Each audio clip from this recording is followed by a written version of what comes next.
아이 못 낳는다고 쫓겨난 며느리. 20년 뒤 장례식장 앞 벤치에서 내린 아들. 그리고 그가 한마디 했습니다. 그날 우리 엄마를 쫓아낸 분 아직 기억하시죠? 시작하기 전에요. 구독과 좋아요 한번 눌러주시면 저에게 정말 큰 힘이 됩니다. 여러분의 응원이 다음 이야기를 이어갑니다. 이 이야기는 끝까지 보셔야 합니다. 1990년대 말 전라도의 작은 읍내에는 오래된 기와집들이 줄지어 서 있었습니다. 그중 한 집, 박씨 집안의 안채에서 김정희는 아침부터 부산하게 움직이고 있었어요. 32살의 정희는 결혼한 지 5년째 되는 새댁이었습니다. 며느리 아침상 아직이야? 시어머니 최말순의 목소리가 들렸습니다. 60살의 말순은 이 집안에서 가장 목소리가 큰 사람이었어요. 집안대를 잇는 것을 인생의 사명처럼 여기는 분이었습니다. 네, 어머니. 금방 올리겠습니다. 정희는 재빨리 밥상을 들고 사랑채로 향했습니다. 손은 바쁘게 움직였지만 마음은 무거웠어요. 요즘 시어머니의 눈초리가 예전보다 더 차갑다는 걸 느끼고 있었으니까요. 남편 박영수는 공장에 다니는 성실한 사람이었습니다. 35의 영수는 말수가 적었지만 정희에게는 다정했어요. 적어도 결혼 초에는 그랬습니다. 여보, 다녀올게. 영수가 출근하며 인사했습니다. 정희는 현관까지 나가 남편을 배웅했어요. 조심히 다녀와요. 남편이 떠나고 나자 정희는 다시 집안일을 시작했습니다. 청소를 하고 빨래를 널고 점심 준비를 했어요. 하루 종일 쉴 틈이 없었습니다. 오후가 되자 말순이 정희를 불렀습니다. 며느리, 이리 와봐. 정희는 긴장하며 시어머니 앞에 섰어요. 말순은 정희를 위아래로 훑어보았습니다. 결혼한 지가 벌써 5년이야. 근데 아직도 소식이 없네. 정희는 고개를 숙였습니다. 이 질문을 들을 때마다 가슴이 무너지는 것 같았어요. 죄송합니다, 어머니. 죄송하긴. 여자는 애를 낳아야 여자가 되는 거지. 시집와서 애도 못 낳으면 뭐하러 온 거야? 말순의 말은 날카로웠습니다. 정희는 입술을 깨물며 참았어요. 병원에 가봤어? 네, 계속 다니고 있습니다. 그래서 의사가 뭐래? 정희는 잠시 망설이다가 대답했습니다. 임신이 쉽지 않을 수 있다고 했습니다. 말순의 얼굴이 굳어졌습니다. 뭐, 그게 무슨 소리야? 최선을 다하고 있습니다, 어머니. 약도 먹고 치료도 받고 있어요. 말순은 혀를 찼습니다. 쓸데없는 약만 먹고 돈만 축내네. 그래가지고 우리 집안대를 어떻게 이어? 정희는 아무 말도 할 수 없었습니다. 눈물이 핑 돌았지만 참았어요. 시어머니 앞에서 우는 모습을 보이고 싶지 않았습니다. 저녁이 되어 영수가 돌아왔습니다. 정희는 저녁상을 차리며 남편을 살폈어요. 영수는 피곤한 얼굴로 밥을 먹고 있었습니다. 여보, 오늘 회사는 어땠어요? 정희가 조심스럽게 물었습니다. 영수는 짧게 대답했어요. 그냥 그래. 예전 같았으면 회사 이야기도 하고 재미있는 일도 말해줬는데 요즘은 달랐습니다. 점점 말이 없어지고 있었어요. 밤이 되어 정희는 혼자 안방에 앉아 있었습니다. 영수는 사랑채에서 어머니와 이야기하고 있었어요.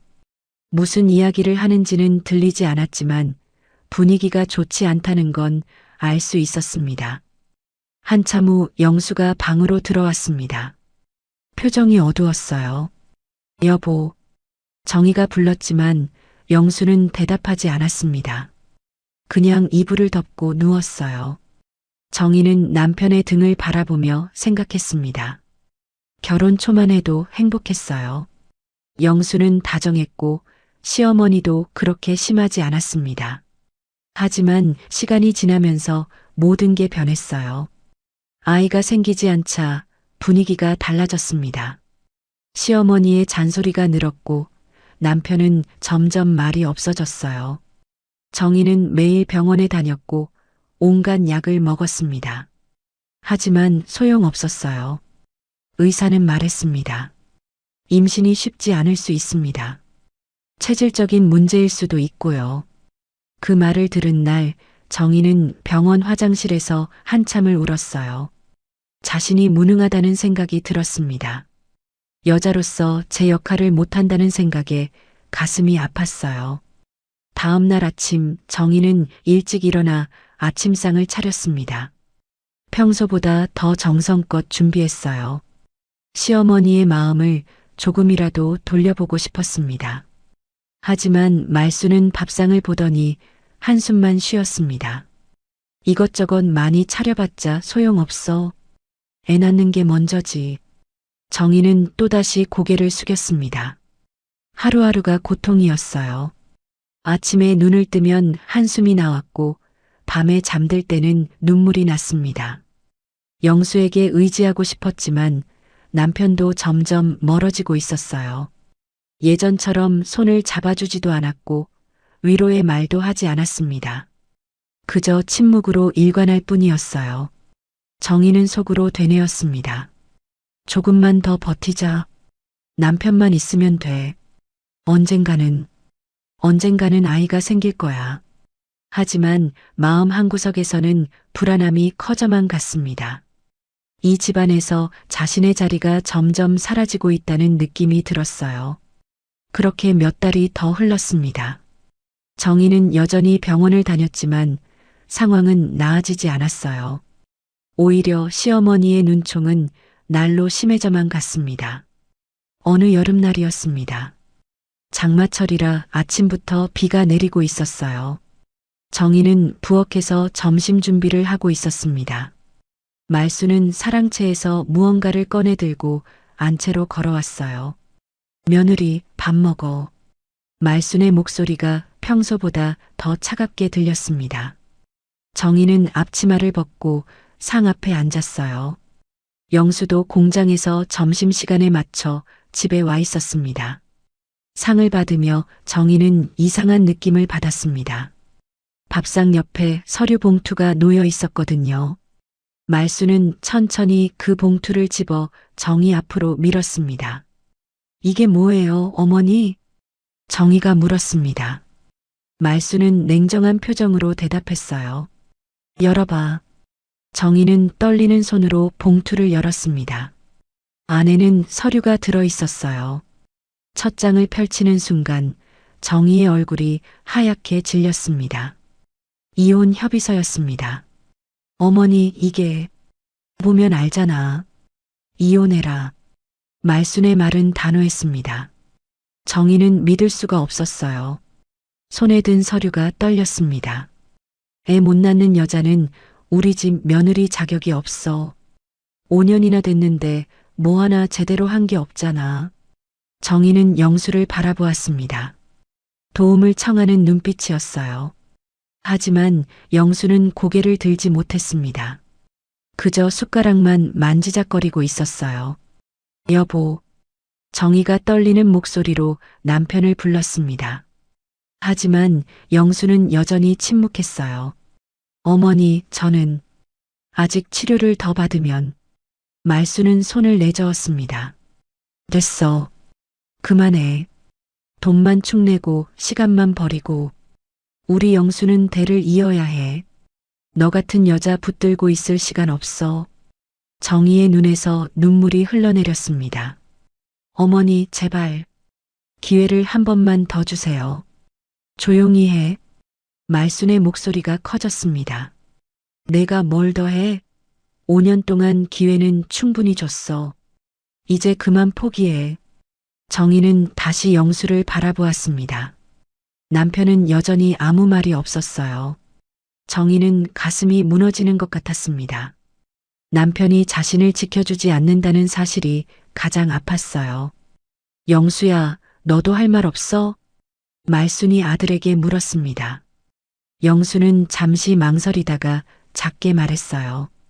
어머니 뜻을 따르겠습니다. 그 한마디에 정희의 마지막 희망이 사라졌습니다. 남편마저 자신을 버린 겁니다. 서류에 도장 찍어. 빨리. 말순이 도장을 내밀었습니다. 정희는 서류를 바라보았어요. 눈물 때문에 글씨가 흐릿하게 보였습니다. 지금 당장은 못하겠어요. 정희가 떨리는 목소리로 말했습니다. 그럼 언제 할 건데? 시간을 좀 주세요. 말수는 혀를 찼습니다. 시간? 5년도 모자라. 정희는 자리에서 일어났습니다. 더 이상 이 자리에 있을 수가 없었어요. 방에 좀 다녀오겠습니다. 정희는 비틀거리며 안방으로 들어갔습니다. 문을 닫자마자 바닥에 주저앉아 울음을 터뜨렸어요. 소리내지 않으려 입을 막았지만 눈물은 멈출 수가 없었습니다. 몇 시간이 지났을까요? 해가 지고 어둠이 내렸습니다. 비는 여전히 내리고 있었어요. 정희는 방 안에 홀로 앉아 생각했습니다. 이제 어떻게 해야 하지? 정말 이혼을 해야 하나? 친정에 돌아갈 수도 없었습니다. 부모님은 정희가 결혼할 때 이미 많은 빚을 지고 계셨어요. 다시 돌아가면 집만 될 거였습니다. 그때 방문이 열렸습니다. 영수가 들어왔어요. 정희는 남편을 바라보았습니다. 영수는 어색하게 서 있었어요. 정희야, 왜 아무 말도 안 했어요? 정희의 목소리는 떨리고 있었습니다. 어머니 앞에서 나를 지켜줄 생각은 안 했어요? 영수는 고개를 숙였습니다. 미안해. 나도 어쩔 수가 없었어. 어쩔 수 없다고요? 당신은 내 남편이잖아요. 정희의 목소리가 커졌습니다. 영수는 힘없이 말했어요. 어머니 말씀이 틀린 것도 아니잖아. 우리 결혼한 지 5년이 됐는데. 그래서 나를 버리는 거예요? 영수는 대답하지 못했습니다. 정희는 남편을 보며 깨달았어요. 이 사람도 결국 자신을 떠날 거라는 걸 말입니다. 나가요. 보기 싫어요. 정희가 말했습니다. 영수는 잠시 망설이다가 방을 나갔어요.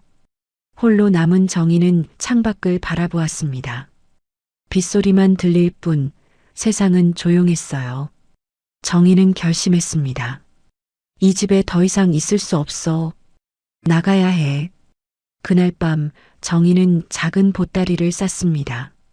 옷 몇 벌과 통장, 그리고 남편이 준 반지 하나뿐이었어요. 다른 건 아무것도 가져가지 않았습니다. 새벽녘 비가 조금 잦아들었을 때 정희는 집을 나섰습니다.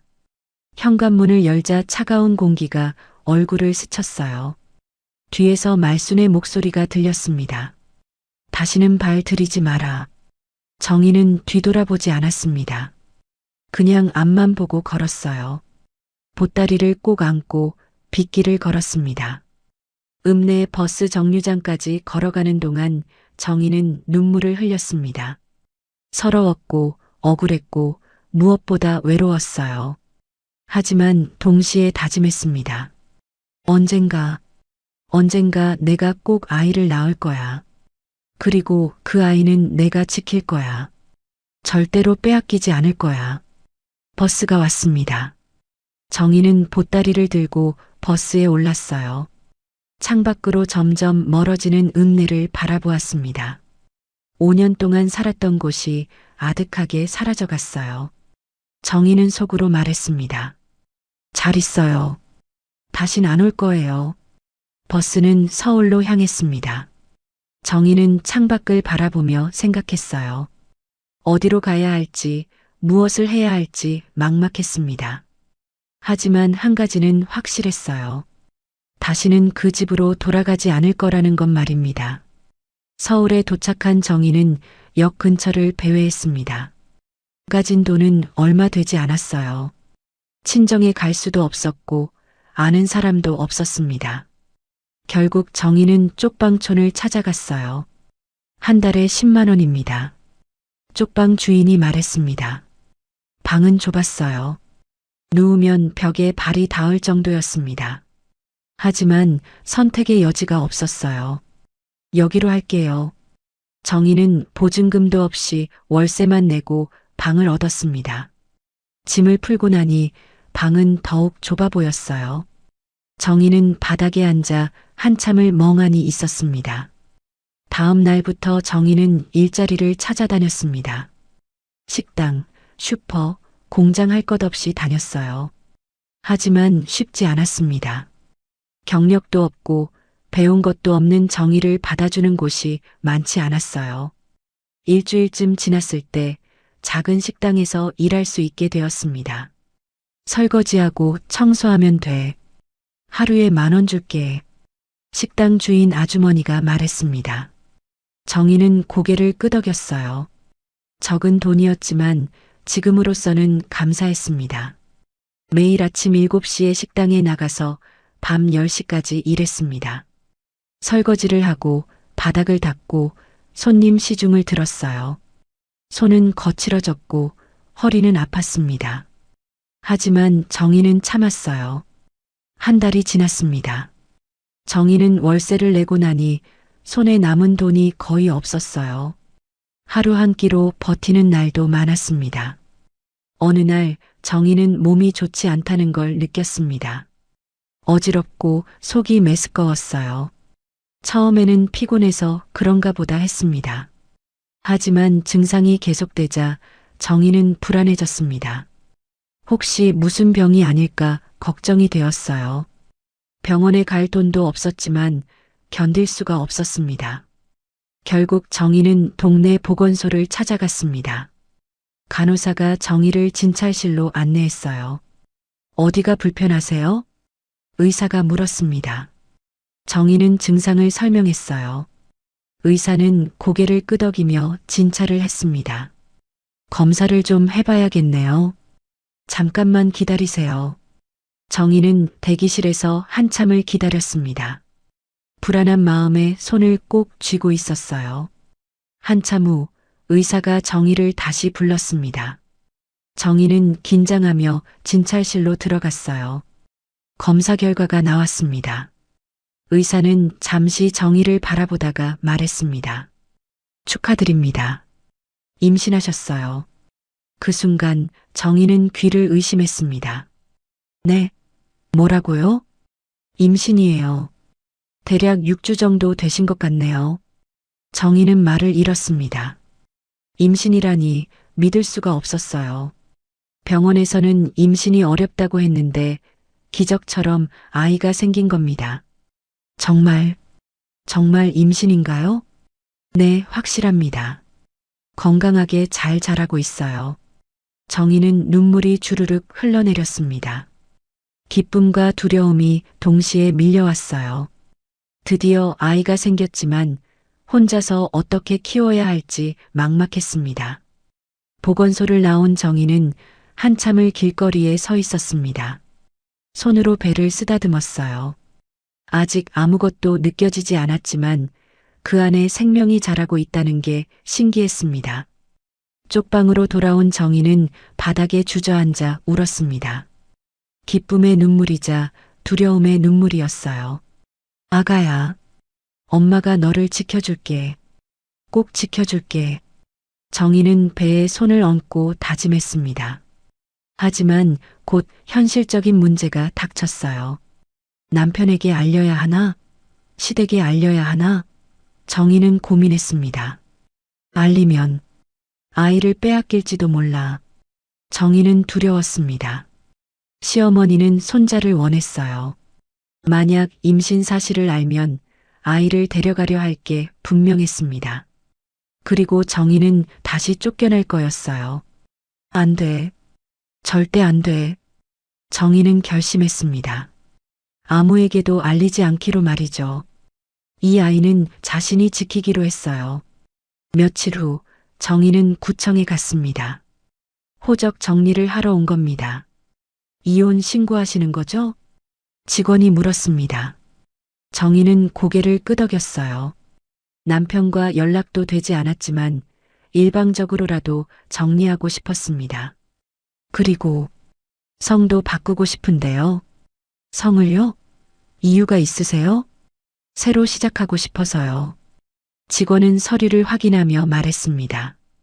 가능은 한데 절차가 좀 복잡합니다. 괜찮아요. 꼭 하고 싶어요. 정희는 어머니 성을 따라 김씨로 다시 돌아갔습니다. 박정희가 아닌 김정희로 새로 태어난 거였어요. 그리고 정희는 결정했습니다. 서울을 떠나기로 말이죠. 여기서도 언제 들킬지 몰랐어요. 아무도 모르는 곳으로 가야 안전할 것 같았습니다. 정희는 지도를 펼쳐놓고 고민했습니다. 어디로 가야 할까? 결국 부산을 선택했어요. 큰 도시이면서도 서울에서 멀었습니다. 한 달 후 정희는 짐을 쌌습니다. 여전히 보따리 하나뿐이었어요. 식당 주인에게 인사를 하고 쪽방 주인에게 열쇠를 돌려줬습니다. 어디 가세요?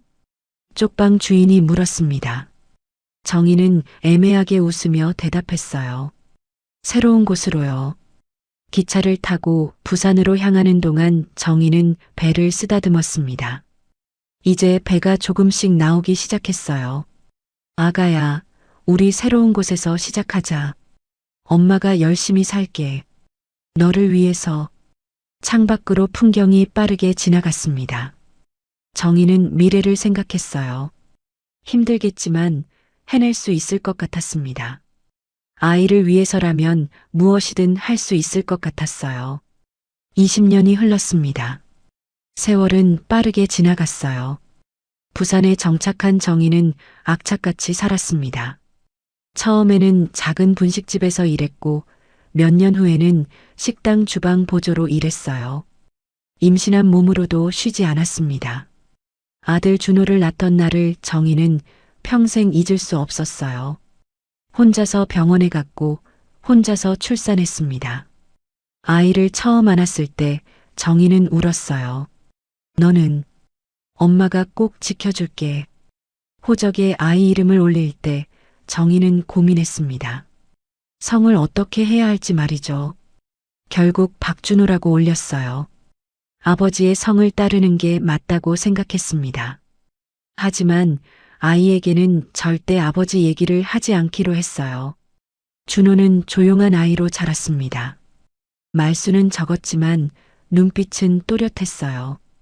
엄마가 힘들게 사는 걸 어린 나이에도 알았습니다.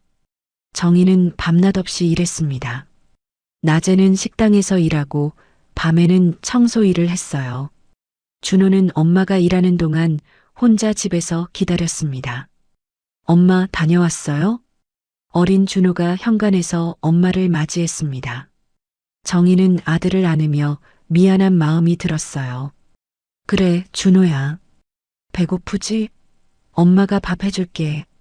괜찮아요. 저라면 끓여 먹었어요. 초등학생이 된 준호는 스스로 라면을 끓여 먹었습니다. 정희는 가슴이 아팠어요. 아이에게 이런 삶을 주고 싶지 않았는데 어쩔 수가 없었습니다.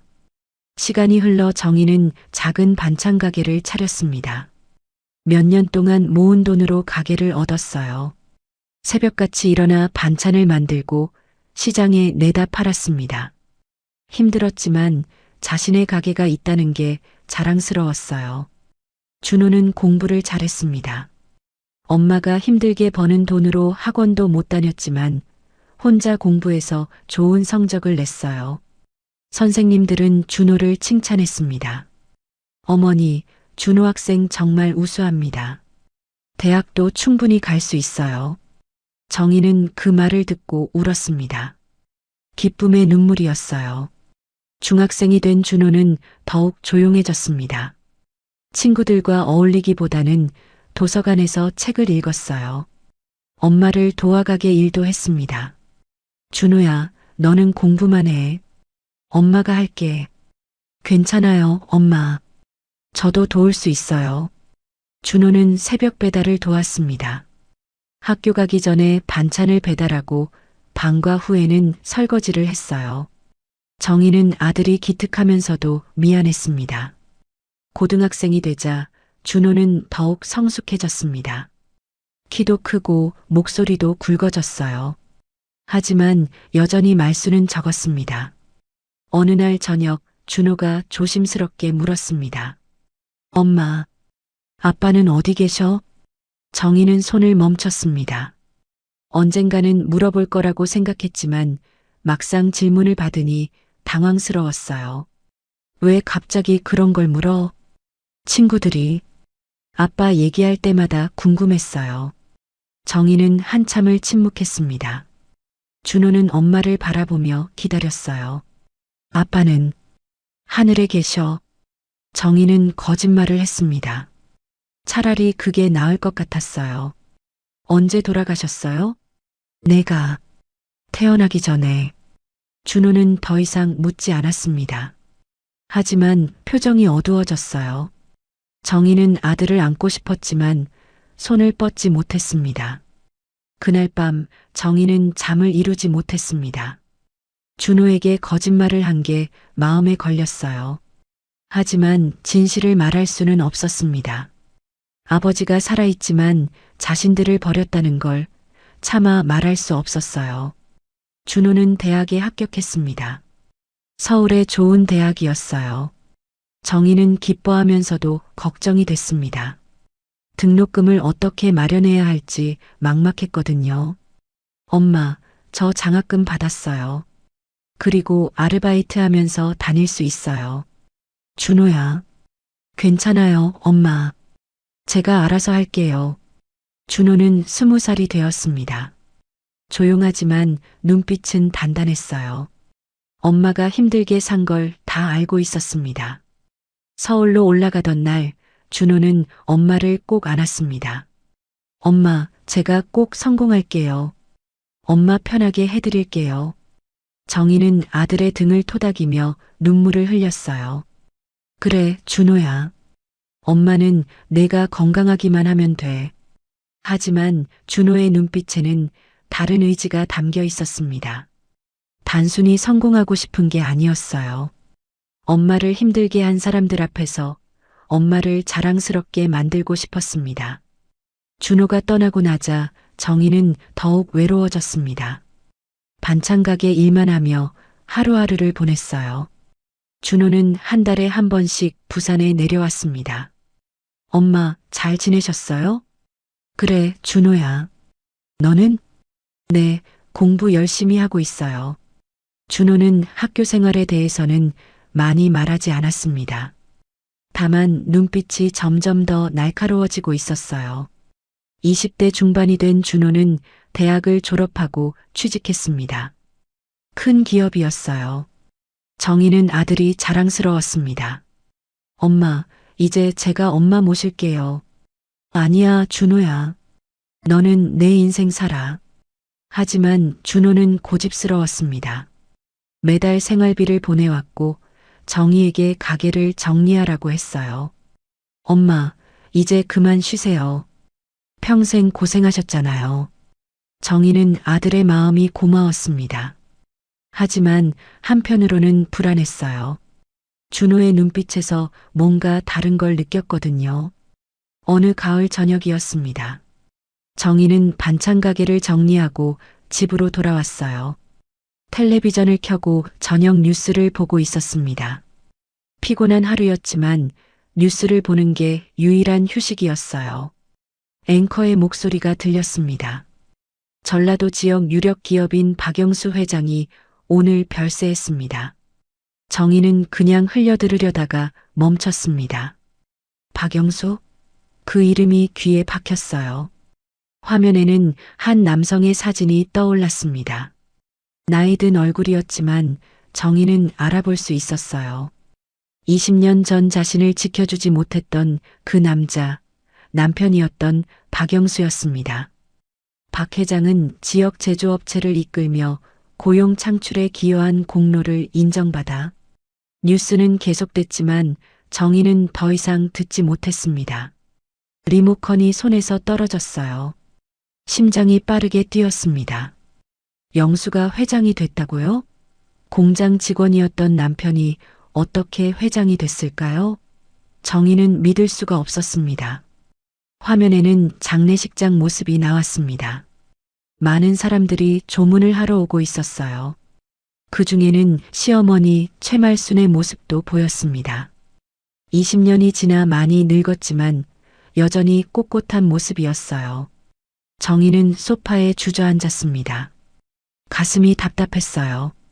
20년 전 그날이 떠올랐습니다. 빗속을 걸어 나오던 그날, 쫓겨나던 그날 말이죠. 며칠이 지났습니다. 정희는 평소처럼 가게 일을 했지만 마음은 복잡했어요. 뉴스에서 본 장면이 자꾸 떠올랐습니다. 그날 오후 정희의 휴대폰이 울렸습니다. 모르는 번호였어요. 여보세요?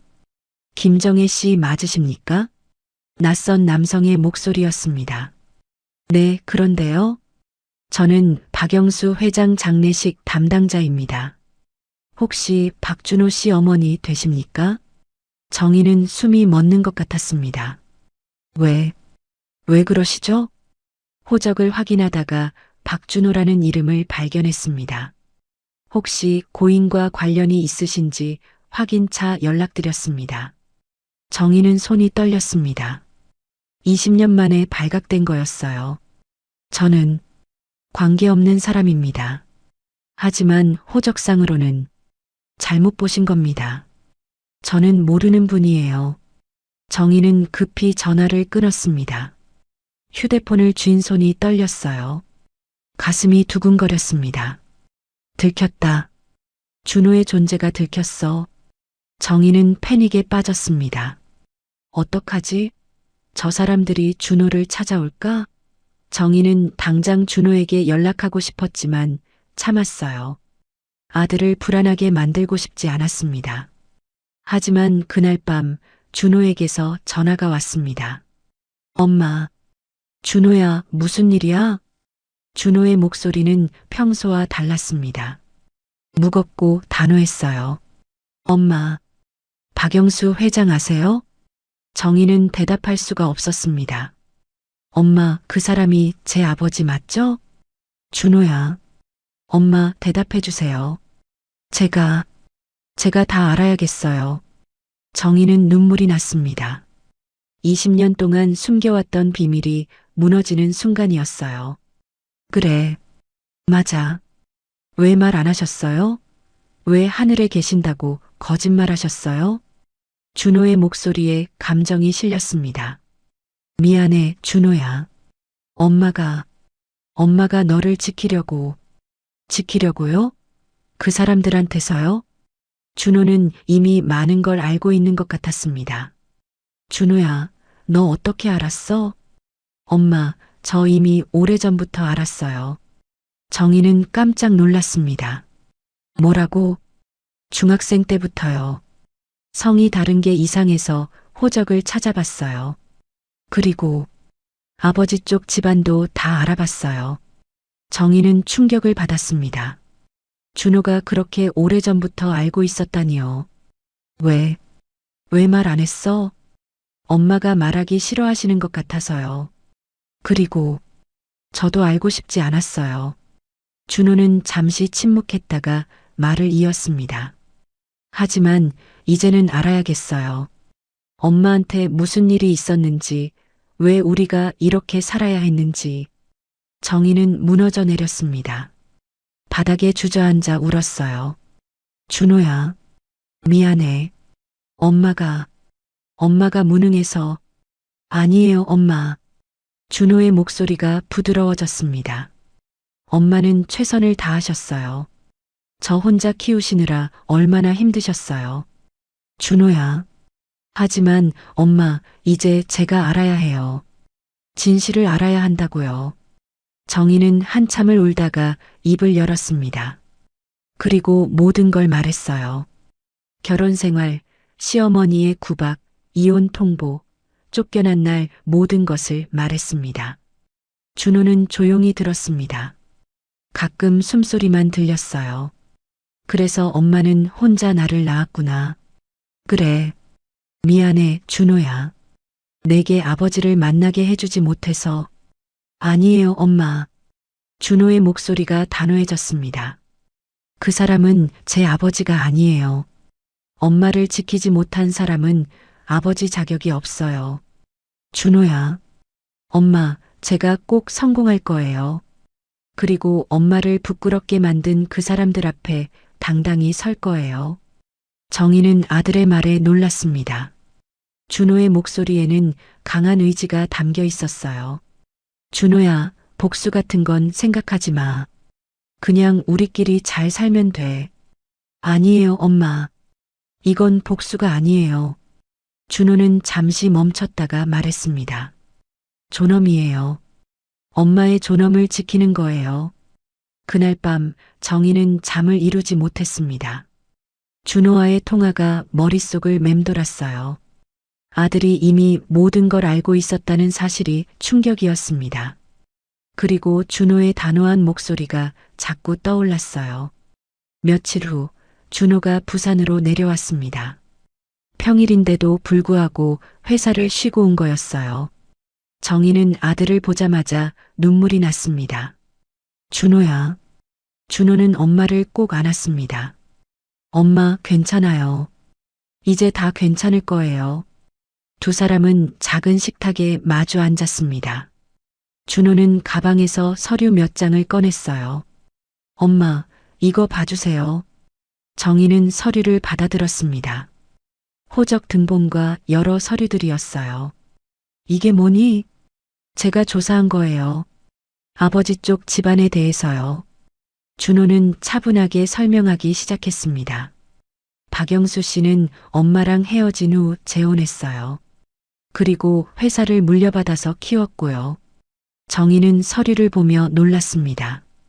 영수가 그렇게 성공했다는 게 믿기지 않았어요. 할머니 최말순 씨는 아직 살아 계세요. 80살이고요. 그래. 정희는 시어머니를 떠올렸습니다. 20년이 지났지만 여전히 두려운 존재였어요. 엄마, 제가 말씀드리고 싶은 게 있어요. 준호는 정희를 똑바로 바라보았습니다.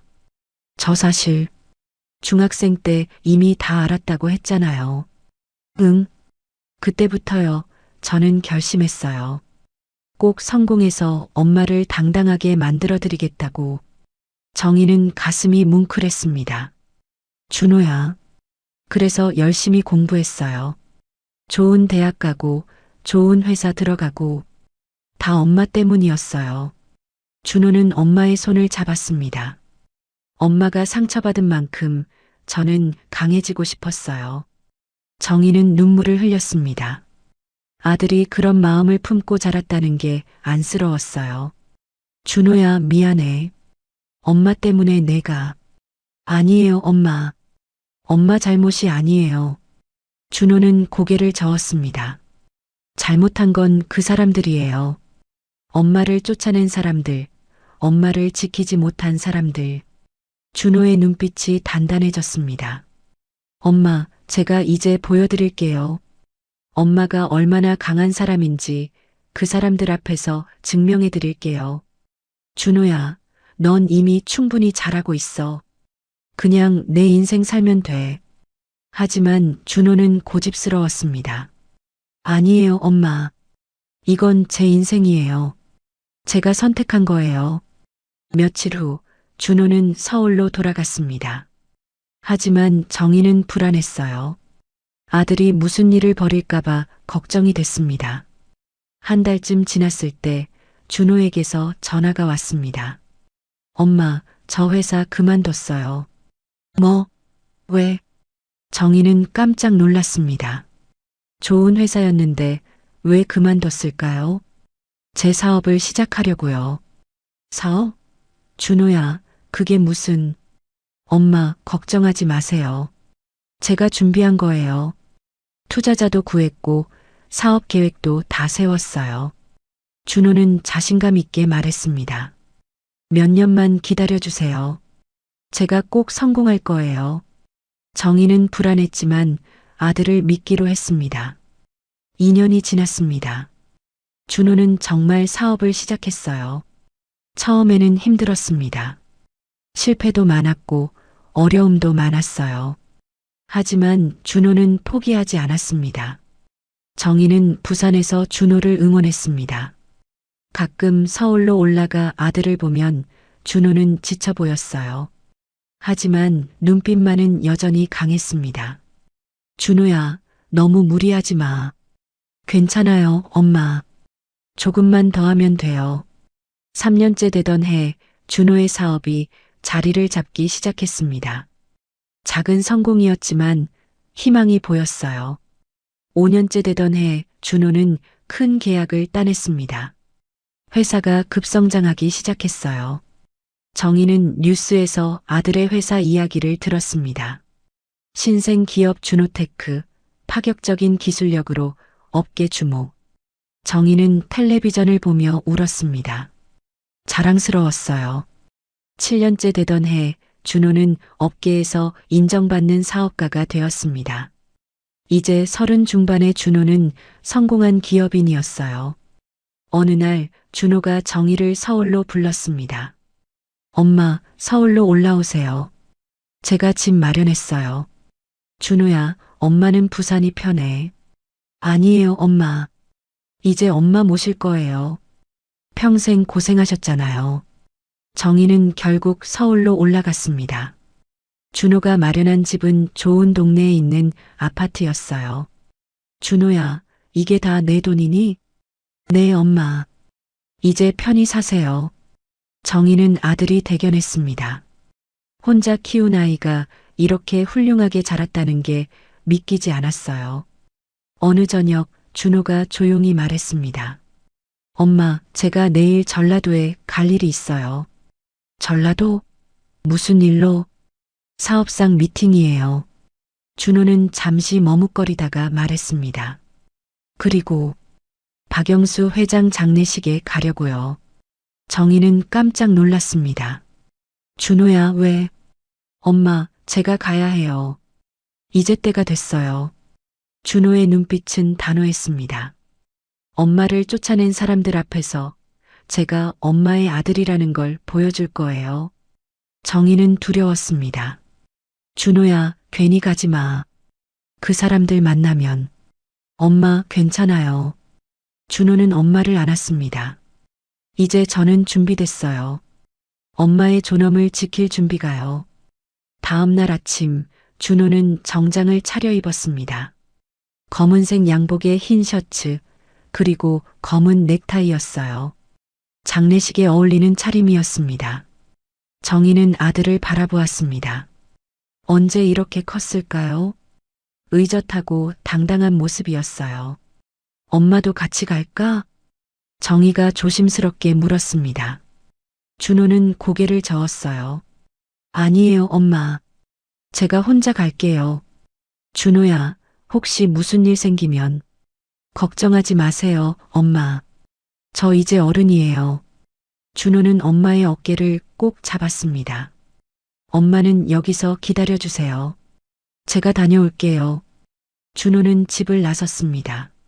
지하 주차장에는 검은색 벤츠가 서 있었어요. 준호가 최근에 산 차였습니다. 차를 몰고 전라도로 향하는 동안 준호는 많은 생각을 했습니다. 20년 전 엄마가 쫓겨났던 그곳, 자신의 뿌리가 있는 곳이었어요. 몇 시간 후 장례식장에 도착했습니다. 큰 건물이었어요. 많은 사람들이 드나들고 있었습니다. 준호는 차에서 내려 천천히 입구로 걸어갔어요. 입구에는 박영수 회장의 사진이 걸려 있었습니다. 준호는 그 사진을 보며 멈춰 섰어요. 생전 한 번도 본 적 없는 얼굴, 하지만 자신의 아버지인 사람이었습니다. 준호는 깊은 숨을 들이쉬고 안으로 들어갔습니다. 조문객들이 줄을 서 있었어요. 준호도 그 줄에 섰습니다. 상주석에는 여러 사람들이 앉아 있었습니다. 그중 한 노인이 눈에 띄었어요. 80세쯤 되어 보이는 여성, 최말순이었습니다. 말순은 조문객들에게 고개를 숙이며 인사하고 있었어요. 나이가 들었지만 여전히 위험 있는 모습이었습니다. 준호의 차례가 되었습니다. 준호는 천천히 상주석 앞으로 걸어갔어요. 절을 하고 일어서려는데 말순이 준호를 유심히 보았습니다. 잠깐만요. 말순이 준호를 불렀습니다. 준호는 멈춰 섰어요. 실례지만 어느 분이신지 말순의 목소리는 떨리고 있었습니다. 뭔가 이상함을 느낀 것 같았어요. 준호는 말순을 똑바로 바라보았습니다. 처음 뵙겠습니다. 성함이 박준호입니다. 그 순간 주변이 조용해졌습니다. 말순의 얼굴이 하얗게 질렸어요. 박준호? 그게 어떻게? 말순의 손이 떨렸습니다. 옆에 있던 친척들도 수군거리기 시작했어요. 준호는 차분하게 말했습니다. 20년 전 아이를 못 낳는다고 쫓아내신 며느리 기억하십니까? 말순은 입을 다물지 못했습니다. 장례식장이 술렁이기 시작했어요. 저는 그분의 아들입니다. 준호의 목소리는 단호했습니다. 어머니께서 쫓아내신 그 며느리는 제 엄마입니다. 사람들의 시선이 일제히 준호에게 쏠렸습니다. 말순은 자리에서 일어섰어요. 그럴 리가. 정희는 아이를 못 낳는다고. 아닙니다. 준호는 고개를 저었습니다. 제 엄마는 임신을 하셨어요. 이 집에서 쫓겨난 직후에요. 말순은 비틀거렸습니다. 옆에 있던 사람이 급히 부축했어요. 그럼 네, 저는 박영수 씨의 친아들입니다. 준호는 가방에서 서류를 꺼냈습니다. 여기 호적 등본이 있습니다. 확인하시겠습니까? 말순은 서류를 받아들었습니다. 떨리는 손으로 펼쳐보니 정말로 박준호의 이름이 있었어요. 아버지 란에는 박영수라고 적혀 있었습니다. 이게 어떻게? 말순은 주저앉았습니다. 충격이 너무 컸어요. 준호는 계속 말했습니다. 제 엄마는 20년 동안 혼자 저를 키우셨습니다. 부산 쪽방에서 시작해서 식당 일을 하고 반찬 가게를 운영하며 저를 대학까지 보내셨어요. 사람들은 숨죽이며 준호의 말을 들었습니다. 어머니께서 쓸모없다고 내쫓은 그 며느리는 사실 가장 강한 사람이었습니다. 준호의 목소리가 떨렸습니다. 혼자서 아이를 낳고 혼자서 키우고 혼자서 모든 걸 견뎌내셨어요. 말순은 눈물을 흘리기 시작했습니다. 나는 몰랐어. 몰랐다고요? 준호의 목소리가 차갑게 변했습니다. 아니요, 어머니는 알려고 하지 않으셨죠. 제 엄마가 얼마나 힘든지, 얼마나 외로운지. 준호는 말순을 바라보았습니다. 어머니는 그저 손자가 필요했을 뿐이죠. 며느리의 마음 따위는 중요하지 않았어요. 말순은 고개를 들지 못했습니다. 준호는 주변 사람들을 둘러보았습니다. 여러분, 제가 오늘 여기 온 이유는 복수가 아닙니다. 준호의 목소리가 커졌습니다. 제 엄마의 존엄을 지키기 위해서입니다. 엄마가 무능한 여자가 아니었다는 걸, 엄마가 훌륭한 사람이었다는 걸 증명하러 왔습니다. 사람들은 조용히 준호를 바라보았어요. 저는 이제 성공한 사업가입니다. 회사도 있고 돈도 있어요. 하지만 이 모든 건 제 엄마 덕분입니다. 준호는 상주석을 향해 절을 했습니다. 고인의 명복을 빕니다. 하지만 저는 이 집안의 일원으로 온 게 아닙니다. 단지 제 엄마를 대신해서 왔을 뿐입니다. 준호는 몸을 돌려나가려고 했습니다. 그때 말순이 준호의 팔을 붙잡았어요. 기다려. 제발. 말순의 목소리는 떨리고 있었습니다. 나를 용서해 줄 수 없겠니? 준호는 말순을 바라보았습니다. 용서는 제가 할 수 있는 게 아닙니다. 그건 제 엄마만이 할 수 있어요. 준호는 말순의 손을 조심스럽게 떼어냈습니다. 그리고 장례식장을 나섰어요. 뒤에서 말순의 울음소리가 들렸지만 준호는 뒤돌아보지 않았습니다. 차에 오른 준호는 한참을 그대로 앉아 있었습니다. 가슴이 두근거렸어요. 20년 동안 준비해온 순간이었지만 막상 끝나고 나니 허전했습니다. 서울로 돌아오는 길 준호는 엄마에게 전화를 걸었습니다. 엄마, 저 지금 가고 있어요. 준호야, 무슨 일 없었어? 정희의 목소리는 불안해 보였습니다. 네, 괜찮아요. 곧 도착할게요. 집에 도착하자 정희가 현관에서 기다리고 있었습니다. 준호를 보자마자 달려와 안았어요. 준호야, 정말 괜찮아? 네, 엄마. 저 괜찮아요. 두 사람은 거실에 앉았습니다. 준호는 장례식장에서 있었던 일을 모두 말했어요. 정희는 조용히 들었습니다. 그래서 어머니가 용서를 구했구나. 네, 엄마. 근데 저는 엄마만이 용서할 수 있다고 했어요. 정희는 한참을 침묵했습니다. 20년 전 그날이 떠올랐어요. 빗속을 걸어 나오던 날, 쫓겨나던 그날 말입니다. 엄마, 어떻게 하실 거예요? 준호가 조심스럽게 물었습니다. 정희는 창밖을 바라보았어요. 모르겠다, 준호야. 솔직히 아직도 화가 나. 그 사람들 때문에 얼마나 힘들었는지. 정희의 목소리가 떨렸습니다.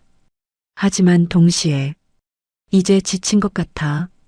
미움을 계속 품고 사는 것도 힘들더라. 준호는 엄마의 손을 잡았습니다. 엄마 마음대로 하세요. 제가 옆에 있을게요. 며칠이 지났습니다. 어느 날 오후 정희의 휴대폰이 울렸어요. 모르는 번호였습니다. 여보세요? 정희야. 나야. 낯익은 목소리였습니다. 20년 만에 듣는 시어머니 말순의 목소리였어요. 어떻게 제 번호를 준호한테 물어봤어.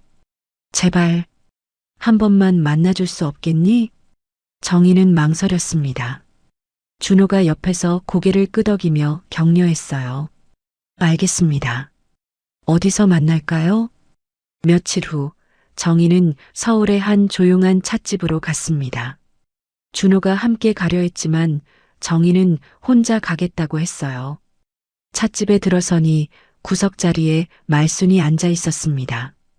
80세가 된 말순은 많이 늙어 보였어요. 허리도 굽었고 손도 떨리고 있었습니다. 정희가 다가가자 말순은 자리에서 일어났습니다. 정희야. 앉으세요, 어머니. 두 사람은 마주 앉았습니다. 한참 동안 침묵이 흘렀어요. 말순이 먼저 입을 열었습니다. 정희야, 나는 정말 미안하다. 말순의 눈에서 눈물이 흘러내렸습니다. 내가 너한테 얼마나 큰 잘못을 했는지 이제야 알았어. 정희는 아무 말 없이 말순을 바라보았습니다. 너를 쫓아낸 것도 모자라서 내가 아이를 임신한 줄도 몰랐어. 아니, 알려고 하지도 않았지. 말순은 고개를 떨구었습니다. 내가 너무 대를 잇는 것만 생각했어. 며느리의 마음은 생각하지 않았지. 정희는 찻잔을 들어 차를 마셨습니다. 손이 떨렸어요. 정희야, 용서해 줄 수 없겠니? 말순이 정희의 손을 잡으려 했습니다. 하지만 정희는 손을 거뒀어요. 어머니. 정희의 목소리는 차분했습니다. 저는 어머니를 용서하러 온 게 아니에요. 말순은 얼굴을 들었습니다. 저는 그냥 이제 더 이상 어머니 때문에 아파하고 싶지 않아요. 정희는 말순을 똑바로 바라보았습니다. 20년 동안 저는 매일 울었어요. 억울하고 분하고 서러웠어요. 정희야. 하지만 이제는 안 울고 싶어요. 더 이상 과거에 묶여 있고 싶지 않아요. 정희는 잠시 멈췄다가 말을 이었습니다. 저는 어머니를 용서할 수 없어요. 솔직히요. 말순은 고개를 숙였습니다. 하지만 미워하지도 않을 거예요. 그냥 잊을 거예요. 정희는 자리에서 일어났습니다. 저는 제 인생을 잘 살았어요. 어머니 없이도요. 준호도 훌륭하게 키웠고요. 말순은 눈물을 흘리며 정희를 바라보았습니다. 그러니까 어머니도 이제 저를 잊고 사세요. 우리는 더 이상 관계가 없는 사람들이니까요. 정희는 돌아서서 찻집을 나섰습니다. 뒤에서 말순의 울음소리가 들렸지만 정희는 멈추지 않았어요. 밖으로 나오니 준호가 차에서 기다리고 있었습니다. 엄마, 어떻게 됐어요? 정희는 아들을 보며 미소 지었습니다. 다 끝났어, 준호야. 이제 정말 다 끝났어. 준호는 엄마를 꼭 안았습니다. 고생하셨어요, 엄마. 아니야. 엄마는 행복했어. 너랑 함께여서. 두 사람은 차에 올랐습니다. 준호가 운전을 하며 물었어요. 엄마, 어디 가고 싶으세요? 정희는 잠시 생각하다가 말했습니다. 집으로 가자. 우리 집. 차는 천천히 출발했습니다. 창밖으로 따뜻한 햇살이 비쳐 들어왔어요. 준호가 말했습니다. 엄마, 이제 제가 엄마 모실 거예요. 평생 고생하셨잖아요. 준호야, 너는 내 인생 살아야지. 엄마가 제 인생이에요. 엄마 없었으면 지금의 저도 없었어요. 정희는 아들의 손을 꼭 잡았습니다. 고마워, 준호야. 정말 고마워. 집에 도착한 두 사람은 함께 저녁을 준비했습니다. 준호가 채소를 썰고 정희가 국을 끓였어요. 오랜만에 평화로운 시간이었습니다. 저녁을 먹으며 준호가 말했습니다. 엄마, 우리 여행 갈까요? 엄마가 가고 싶었던 곳 어디든요. 여행? 준호야, 너 회사 일은? 괜찮아요. 이제 좀 쉬어도 돼요. 엄마랑 시간 보내는 게 더 중요해요. 정희는 환하게 웃었습니다. 그럼 바다 보러 갈까? 엄마 바다 좋아하거든. 좋아요. 다음 주에 부산 갈까요? 우리가 살았던 곳도 가보고. 그래, 좋다. 두 사람은 서로를 바라보며 미소 지었습니다. 20년의 상처는 아물었어요. 이제 앞으로 나아갈 시간이었습니다. 창밖으로 해가 지고 있었습니다. 노을이 아름다웠어요. 정희는 창밖을 바라보며 생각했습니다. 나는 잘 살았어. 힘들었지만 후회는 없어. 준호가 있으니까. 그리고 정희는 처음으로 진심으로 웃었습니다. 세상이 따뜻하다고 느꼈어요. 귀한 시간 내어 이 영상을 함께 해주셔서 진심으로 감사합니다. 여러분의 한 번 시청, 한 줄 댓글이 저에게 큰 힘이 됩니다. 앞으로도 마음을 어루만지는 이야기로 보답드리겠습니다. 항상 건강하시고 따뜻한 하루 보내세요.